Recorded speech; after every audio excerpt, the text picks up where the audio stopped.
रोजगार का अर्थ केवल सरकारी नौकरी से ही नहीं होता है।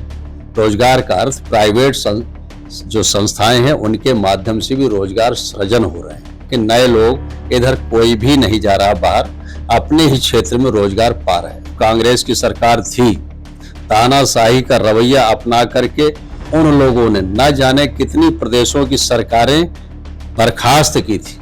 विपक्षी सरकारों ने केवल गरीबी हटाओ का नारा देकर के अपनी झोली भरने का काम किया है।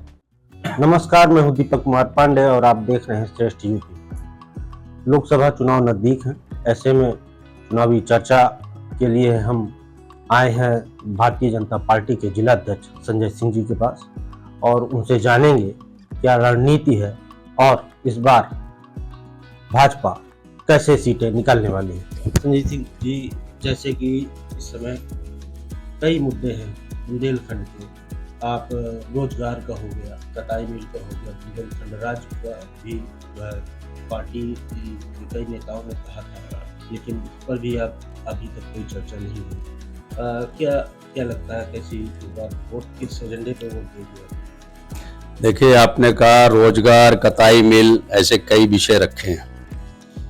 आपको हम बता दें कि 2014 से जब से माननीय मोदी जी देश की सत्ता में बैठे हैं, विभिन्न प्रकार के आयामों को चलाकर, विभिन्न प्रकार की योजनाओं को चला करके लोगों को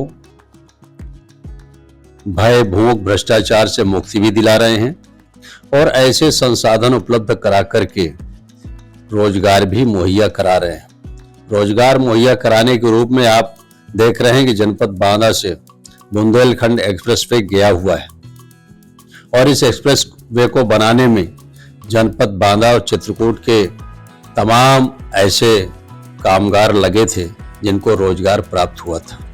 इसके साथ साथ इस एक्सप्रेस वे के किनारे किनारे कॉरिडोर एक बनाया जा रहा है उद्यम के लिए, जो लोग अपना उद्यम वहां पर प्रतिस्थापित कर सकते हैं। पेट्रोल पंप भी है, रेस्टोरेंट भी है, रुकने के लिए भी है, ऐसे तमाम चीजें वहां पर बननी, जो लोग उसको स्थापित करके और वहां पर रोजगार भी प्राप्त करेंगे। जी, बुंदेलखंड राज्य का मुद्दा एक बड़ा मुद्दा रहा है यहाँ का, उस पर अभी तक क्यों आगे कोई जो है कदम नहीं उठाया? देखिए, राज्य अलग कर देने से किसी का विकास नहीं होता है। विकास आत्मबल से होता है, कर्तव्य निष्ठा से भी होता है और इस चीज को करके माननीय मोदी जी ने दिखाया है। अगर आप 68 साल पहले का विभिन्न विपक्षी दलों की सरकारों को देखें और माननीय मोदी जी के 10 वर्षों के कार्यकाल को देखें तो विकास के बहुत ही ज्यादा आयाम माननीय मोदी जी ने पार किए। रोजगार का अर्थ केवल सरकारी नौकरी से ही नहीं होता है। रोजगार का अर्थ प्राइवेट जो संस्थाएं हैं उनके माध्यम से भी रोजगार सृजन हो रहे हैं। अभी बुंदेलखंड से जो है लोग पलायन कर रहे हैं, वो कब रुकेगा? कैसा? बुंदेलखंड से रोजगार के लिए लोग पलायन कर रहे हैं, यहाँ से बाहर जाना पड़ रहा है उनको। देखिए, अब ये कहना बिल्कुल गलत है कि रोजगार के लिए लोग बाहर जा रहे हैं।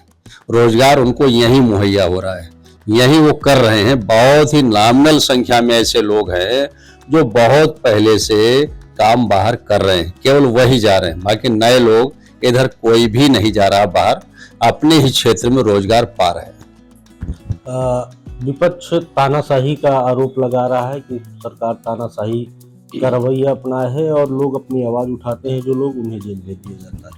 सरासर गलत है। आप सम्मानित पत्रकार हैं और 14 के पहले देखें, जब जब कांग्रेस की सरकार थी, तानाशाही का रवैया अपना करके उन लोगों ने न जाने कितनी प्रदेशों की सरकारें बर्खास्त की थी और आज विपक्षी सरकारें जो जिन प्रदेशों में हैं वहां पर अराजकता का माहौल है। इसके बावजूद भी माननीय मोदी सरकार के द्वारा किसी भी विपक्षी सरकार को बर्खास्त करने का काम नहीं किया गया है। अब बात महंगाई की करें, महंगाई इस समय चरम पर है, लोग त्रस्त हैं महंगाई से। देखिए, जब आवश्यकता बढ़ती है तो आपूर्ति भी बढ़ानी पड़ती है, मांग बढ़ती है तो उसकी पूर्ति भी बढ़ानी पड़ती है।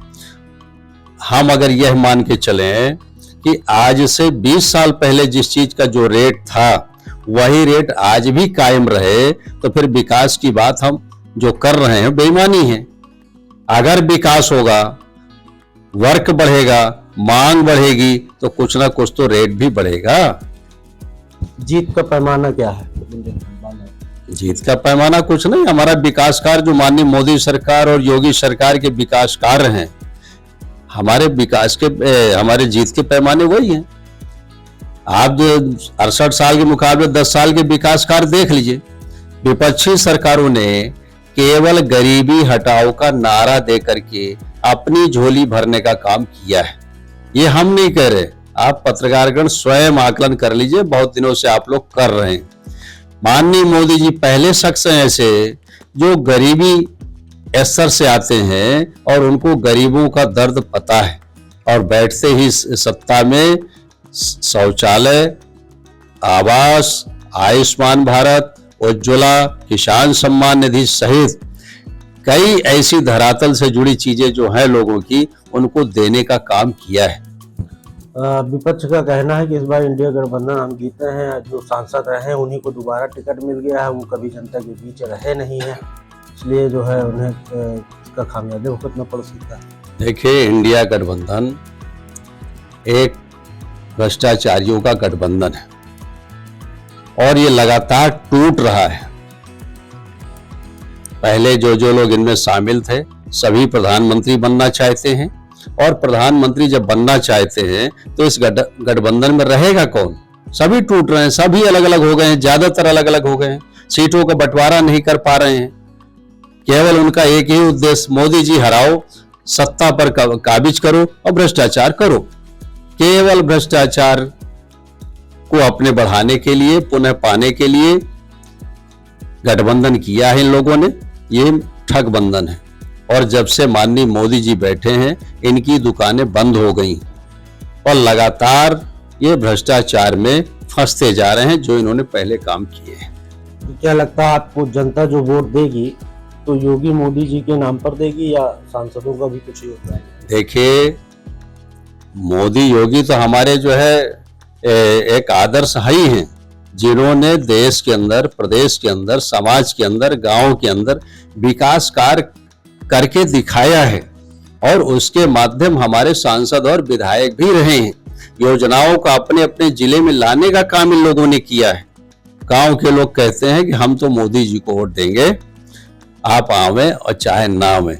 तो उनकी नजर में भी है कि भाई हमको आवास, शौचालय, उज्ज्वला जिसने दिया है, कभी सपने में उन लोगों का कहना है कि हमने सपने में भी नहीं सोचा था कि हमारा भी पक्का आवास होगा। आपका बहुत बहुत धन्यवाद हमारे साथ चर्चा करने के लिए। थे हमारे साथ संजय सिंह जी, जिलाध्यक्ष भाजपा के। और अब तो जीत का पैमाना चुनाव परिणाम ही तय करेगा, ये देखने वाली बात होगी। श्रेष्ठ यूपी के लिए बांदा से दीपक कुमार पांडे।